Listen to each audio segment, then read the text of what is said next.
Does it say go live? Does it say live? You are live. All right. Okay, thanks everybody. So yes, I'm Sarah Blessing. I want to thank everybody involved with this Floyd County Democratic Women's Caucus. It gives me a lot of hope as someone coming in and trying to help and really trying to save our state from our extremist government, that you all have been doing this work and continue to do this work. And I just really want to thank all of you all. If you're just starting or if you've been doing this for a few years, thank you. I'm going to talk about three things tonight. I'm going to talk about why Tim and I started Project Next and Unity. I'm going to talk about sexism. And then I'm going to end on the most important thing I have learned, how to succeed in life. And it's something that I've learned recently, I guess, more. So the first thing, Project Next. So Tim Peck and I met when he was running for Congress, and I decided to run for State House to try to help him win, because State House District 70 is very rural, and I really didn't have much of a chance, but I did everything I could to get as many voters out there to maybe help Jennifer McCormick and help Tim and help Destiny and all the people. And I became close friends with him, and it was really wonderful. And we did a lot of events together, and we did a lot of content together. And then the election happened, and we kind of woke up out of our bubble of meeting a lot of people and everybody liking what we were saying. And we didn't do great in Indiana, and we didn't do great as a country. And it was shocking. Anybody else shocked that night? I know. I was really hoping to tell my daughter we had a woman president, right? I mean, that hurt. I don't think will ever go away. And we just were talking about, what are we missing? Well, we're in a political bubble. Most people, most voters in Indiana have no idea what's going on with local issues. They just know about national, and Democrats didn't turn out for us in Indiana. They were very hopeless, and they just were like, why even try? We know Indiana's going to go Republican. And how do we fix it? Well, we have to get out of our political bubble, and we have to reach people in different ways. Also, our media, our news sources are lying to us. They are telling us that our neighbors that vote differently than us are evil and scary, and we should not talk to them. And that is literally the worst thing we could be doing. How are we going to get them to vote for progress and vote for change if we hate them and think they're terrible people? I'm going to tell you a personal story. I live in Palmyra. It's a small town of around 900. Most of those people either don't vote or vote Republican. And I love all of them. And I don't care if they didn't vote for me for State House. I got 27% of the vote, by the way. I don't care. They're great people. I love them. I have one neighbor, lives about 2 blocks away from me off of 135, next to this You Pick Plant flower place. And he has a sign. It's like a restaurant sign. And he puts up MAGA stuff every couple weeks. Has anybody driven past or seen that? And he puts up stuff like, Kamala, you're fired. MAGA wins. Trump is right about everything. And he causes quite a bit of anger for people that drive past. Sometimes he uses cuss words about Kamala Harris. Sometimes like the whole time Biden was president, pretty offensive content about Biden. You would think this person, terrible person, right? Right? Wouldn't you? Guess what? I met him. I talked with him for half an hour a couple years ago in the parking lot at our local bank. That man is a very sweet guy. I really like him. He's really nice. He cares about the community. Guess what his job is? He might be putting terrible things on his sign. You know what his job is? He drives a car that looks like a cop car, and you call him if you're drunk, and he drives you home. He doesn't make a ton of money. That man has probably saved people's lives in Palmyra. You're going to tell me I should hate him because of what he's putting on that sign? No. We have to dig deeper. What people put out, what they say online is not really who they are.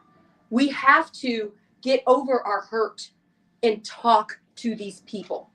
If I would have, I could have just yelled at him for his sign and we could have been enemies and he could have gone on thinking I was a terrible person, but I didn't let the sign get in the way. That's what I'm asking from all of you. We have got to unite. We also need to realize these people, most of them are nice and decent people. They're watching news that's very filled with fear and hate and propaganda. They're seeing a very different side about what's happening to our government right now than what we're seeing.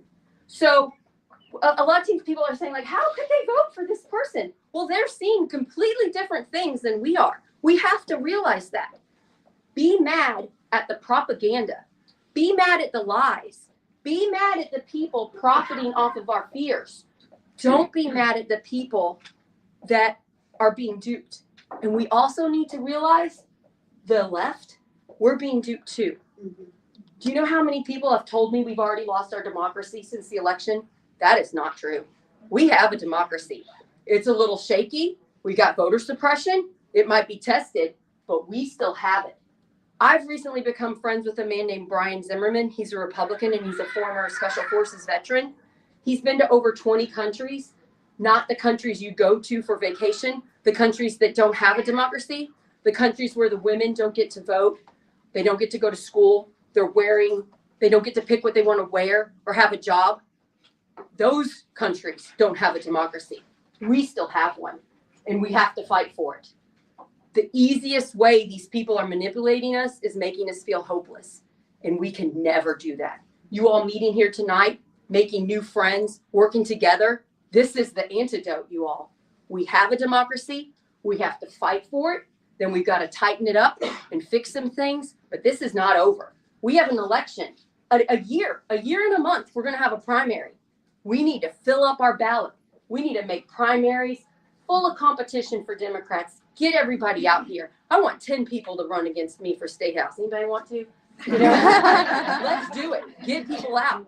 Tim's going to have opponents. At least one is already announced. Tim wants competition. Competition's good. You all come out and vote for who you think is better. So that is another thing we can do.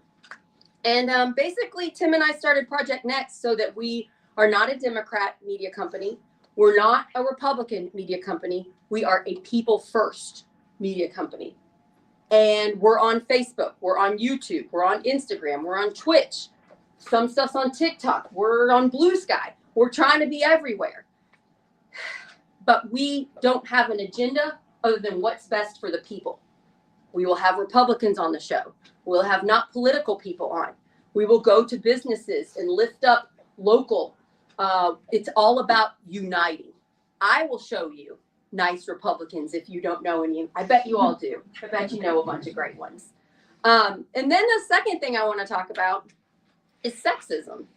It's something I thought I've never talked about this publicly before, but wouldn't it be kind of fitting in a women's caucus meeting? So raise your hand if you're a woman and you've experienced sexism in your life.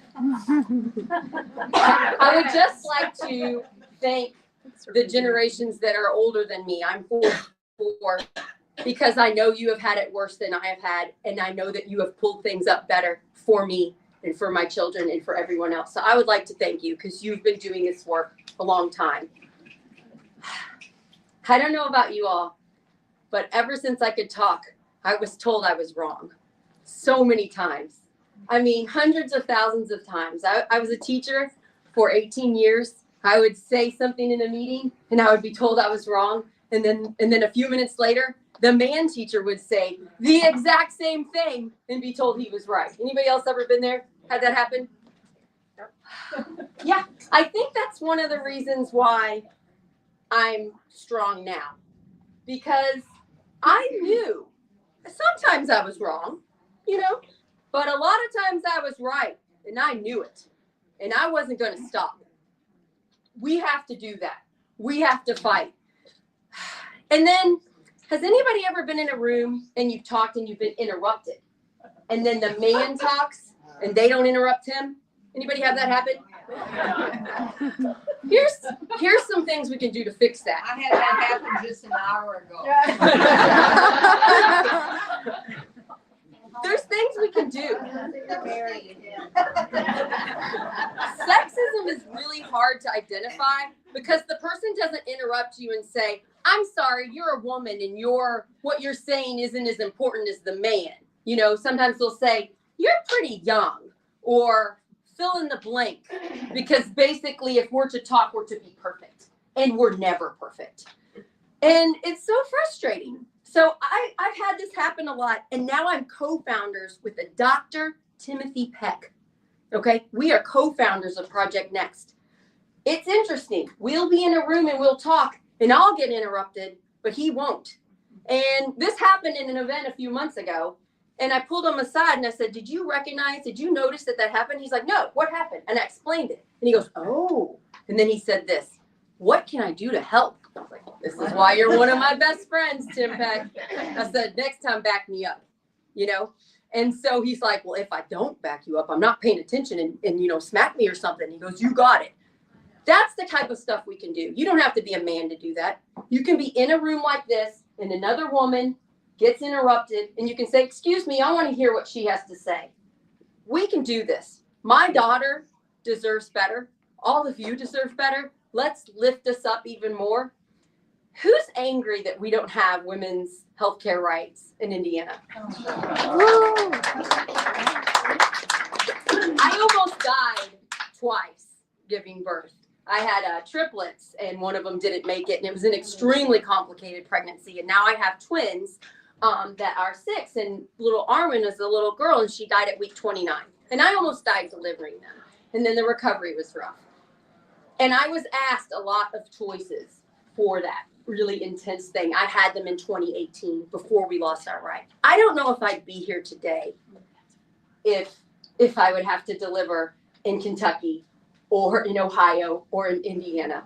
So you think I'm going to stop fighting for women's rights? Are you guys? Anybody got women they're worried about? I got a 6-year-old daughter. I'm not stopping. You know, I talk to people all the time that say, you know, my daughter's going off to college. We're doing this to protect her. I don't know if you all realize this, but since we lost our right, our birth rate has gone down. Women are not having as many children because they're scared they're not going to survive, and they should be. We are losing OBGYNs in Indiana. This is a terrible problem. Don't lose hope. Experts say it's going to take about 20 years to get it back. I'm not stopping. If we don't push on this, it will be longer.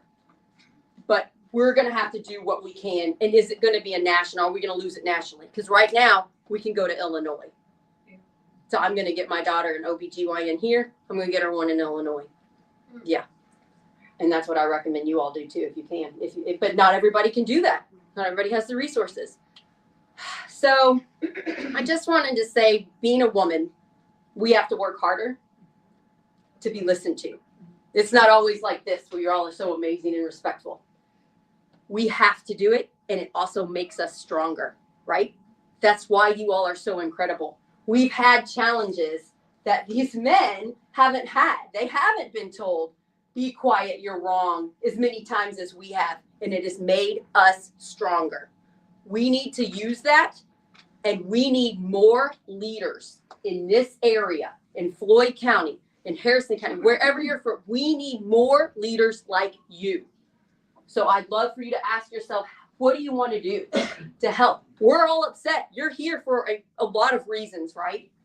What are you most passionate about? And get in touch with somebody in this room and let's put you give you a seat at the table, and let's do some things. So you can talk to me if you want any help with me. I can certainly help. I'm doing a lot of stuff. But you deserve a seat at the table. Always, always know that. And just thank you. Thank you for all that you have done. All of the women in front of me, thank you. My third thing that is really just something I don't think everybody knows. In my opinion, the most important thing to succeed in life is to never, ever, ever give up. You fail a million times. You dust yourself off. You pick yourself up. You learn from that and you keep going. Also, not all failures are failures. Nobody would run for State House District 70 because we all knew we didn't stand a chance. When I told Adam that I was going to run, he's like, you do not stand a chance. I'm like, I know. I'm trying to help other people win. And then I got 27% of the vote. But nobody wanted to run. I barely made it in time. I kept trying to find somebody to run. Nobody would do it. You know why? I think it's because most people don't want to lose in an election. They think it's a reflection on them. I wouldn't be standing here right now. I would not have met Tim Peck. I wouldn't have met a lot of you all. I wouldn't have started Project Next if I didn't run for State House. Do you think I think that's a failure? I'm so glad I'm running again. I'll lose again, lose more. I don't care. You know, sometimes what other people think is a failure isn't. And even if it is, you just learn from it. That is literally the secret to life. Our culture is always saying, you messed up once, you better back down and never do that again. And that is the absolute worst. And it's also how like bad people control us. They like to act like we're supposed to be perfect, especially as a woman, right? Women are supposed to be perfect, but guess what? No matter what role we do, we're never perfect. You know, whether you're a working mom, stay-at-home mom, don't get married, whatever you're doing, it's wrong. So maybe we should just not worry about what other people think about us, and maybe we should do what we want. You know? Woo!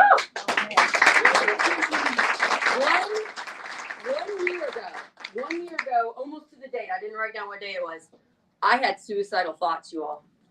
I tried to help a nonprofit, and they made up fake things about me and gaslit me and got me kicked out of the nonprofit really quickly. I was trying to raise a bunch of money, and then the people that were in charge acted like they wanted me to raise money, but they didn't really. Anyway, after that happened, I had suicidal thoughts, but I knew what to do from listening to experts. I knew I was at home alone. All my kids were asleep, and I was by myself. I knew call a loved one. Called my husband. He was at a concert. He didn't answer. Called my mom.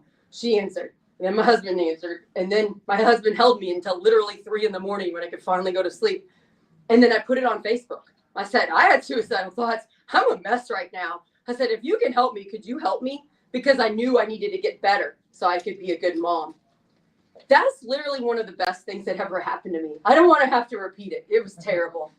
But I learned so much. I learned who my friends are. I learned how strong I am. And then I started going to therapy. I had 2 therapists say to me, Sarah, why are you doing what your husband wants? Why are you doing what you think your mom wants or your mother-in-law or society? Why aren't you doing what you want to do? And I was like, oh, I've literally never been told that in my entire life. Nobody has ever said to me, Sarah, you should do what you want to do. It's like, Sarah, you're a mom of 3 kids. You better be doing every single thing you possibly can for those 3 kids at every second, putting yourself last all the time. Therapy's like, no, do what you want to do. And I was like, oh, well, I want to run for state house. But I think that'd be stressful on my husband. He'll be fine. Do what you want to do. I mean, I don't know whether that's a sexist thing. I think part of it is, but it literally changed my life. You all are here today because you want to be here. Ask yourself that. What do you want to do? Don't put anybody else's expectations on yourself. What do you want? I know what I don't want. I don't want my 3 children seeing me stressed out every day, putting my kids and my husband first and putting me last. I don't want my kids to live that way. I don't want them to see that. I'm going to let them see a successful woman fighting, leading, teaching them how to be leaders, teaching them how to be moral. So I just have that piece of advice for all of you all because I literally learned that 1 year ago. Do what you want to do. You're here. You want to do this. Come on, let's do whatever you can because we've got to save Indiana. Yeah. You can push stop and I'm going to take questions now. Thank you so much.